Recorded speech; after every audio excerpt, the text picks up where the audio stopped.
que a demora de um processo destrói emocionalmente tantas pessoas? O que acontece no seu cérebro enquanto você espera a justiça? Existe uma coisa que quase ninguém fala sobre processos judiciais. A maioria das pessoas acha que o sofrimento está no acidente, na cirurgia que deu errado, na demissão, na injustiça. Mas muitas vezes, o que mais destrói emocionalmente uma pessoa é a espera, porque o processo não fica só no papel, ele entra dentro da mente da pessoa. E talvez você nunca tenha parado para pensar nisso. A demora da justiça não afeta apenas financeiramente, ela afeta biologicamente o cérebro humano. Eu me chamo Ian Santos, sou advogado e há 12 anos estudo o comportamento das pessoas. Se você gostar do vídeo, peço para que você se inscreva no canal. Não custa nada. Nós, advogados, costumamos falar muito sobre direitos, provas, decisões, indenizações, estratégias jurídicas de modo geral, mas existe uma parte extremamente importante que quase nunca é discutida: o impacto psicológico da espera. Porque quando alguém entra em um processo, normalmente essa pessoa já passou por uma experiência traumática. Um acidente, um erro médico, uma perda, uma humilhação, uma injustiça, e essa injustiça é algo subjetivo e pode acontecer de várias formas possíveis e tem dentro de cada um de nós um impacto diferente. E o cérebro humano não trata isso apenas como um problema. Muitas vezes ele trata como uma verdadeira ameaça. O cérebro não diferencia tão bem o perigo. O cérebro humano foi desenvolvido para a sobrevivência. Durante milhares de anos, nosso cérebro aprendeu a identificar perigos para manter a gente vivo. E quando acontece algo traumático, uma região muito importante do cérebro entra em ação. E eu preciso que você, a partir de hoje, se não conhecia, passe a conhecer e guarde esse nome: amígdala cerebral. Essa amígdala cerebral funciona como um sistema de alarme emocional. Quando ela percebe uma ameaça, o corpo começa a entrar em estado de alerta. E aí surgem reações como ansiedade, tensão, irritabilidade, medo, insônia, pensamentos repetitivos, aquele pensamento que vai, ele volta, ele retorna, depois vem e fica, enfim. Uma dificuldade para relaxar.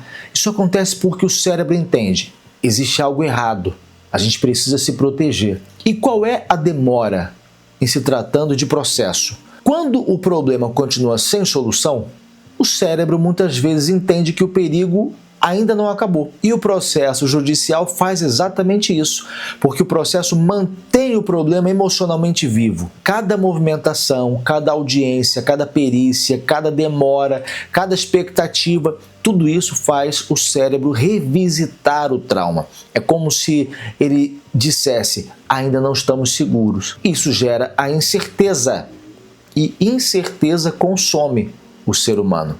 Existe algo muito forte na psicologia humana.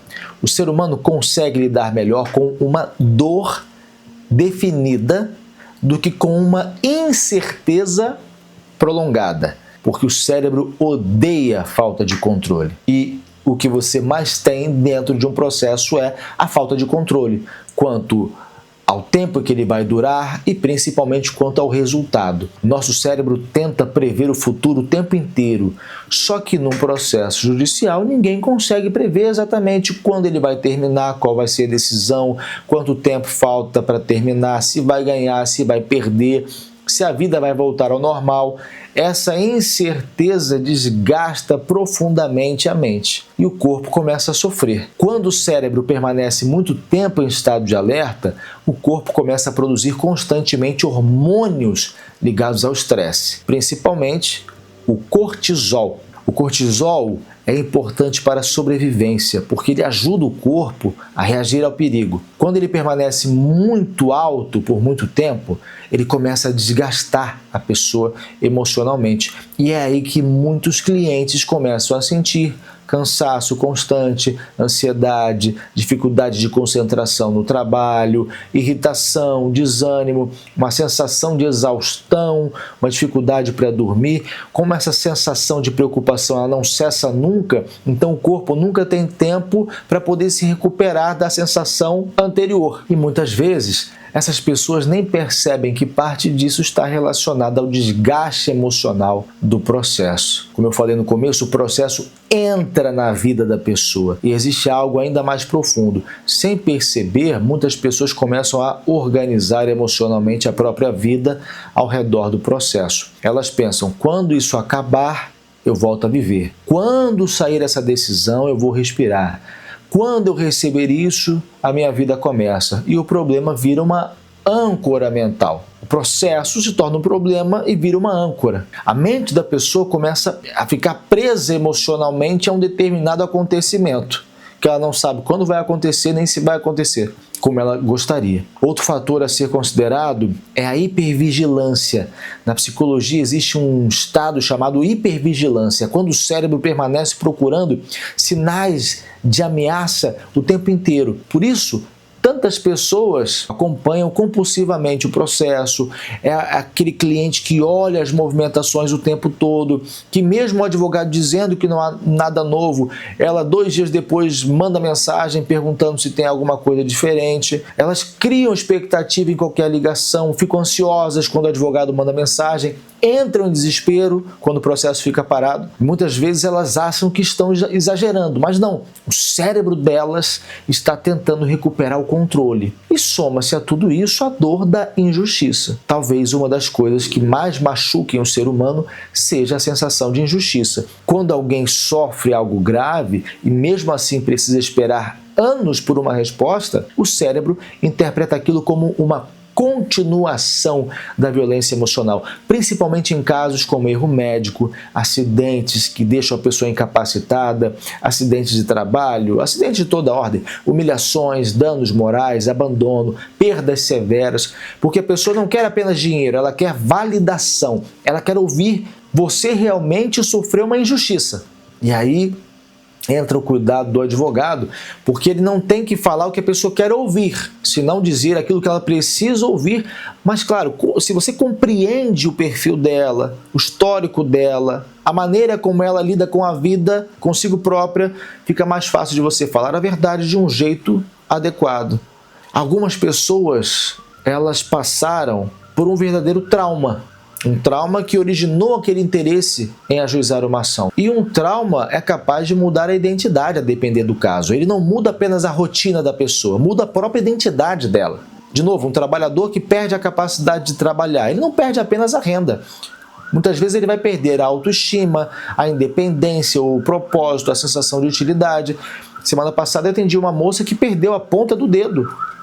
O dedo, esse dedo do meio, e houve a reconstrução, mas ela me dizia, a unha não cresce mais, eu sou casada, eu não consigo, ela é costureira, então ela teve que se adaptar a trabalhar levantando esse dedo. Então, é claro que ela perdeu a própria sensação de utilidade. Uma vítima de erro médico, por exemplo, que já atendi vários casos e tem vários casos assim, ela não perde apenas a saúde, ela perde a confiança no corpo dela, nos médicos, não consegue mais entrar em um hospital como antes, perde a confiança na vida muitas vezes. E enquanto o processo demora, parte da mente, como eu expliquei antes, continua tentando entender quem eu sou agora. Pode ser que essa resposta, inclusive, leve um tempo até ser respondida. E aí entra o papel humano do advogado que vai atender essa pessoa. Quem procura um advogado normalmente não está trazendo apenas documentos. Essa pessoa carrega consigo medo, insegurança, questões que nem tem muitas vezes a ver com o processo em si, ou com aquilo que lhe fez querer processar. Uma dor interna, uma ansiedade, uma parte da vida que foi quebrada, e ela quer sentir que alguém finalmente compreendeu o peso emocional que ela está carregando. Estou falando para lidar com pessoas que carregam consigo um peso emocional. Obviamente, nem todos os clientes são iguais. Compreender esse peso emocional não significa falar o que a pessoa quer ouvir, como eu disse, mas saber falar sobre o processo de modo sincero, compreendendo as particularidades daquele indivíduo. Se você, que me vê neste momento, vive um processo longo, e sente que isso está consumindo a sua mente, talvez exista uma coisa importante para você entender. Você não está cansado apenas da demora em si do Poder Judiciário.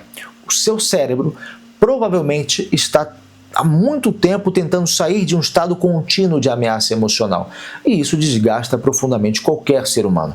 O meu intuito com esse vídeo é fazer você entender o que se passa no seu cérebro e, a partir daí, tentar retirar essa angústia quanto ao seu processo. Agora eu quero saber, você ou alguém da sua família já passou ou passa por algo assim?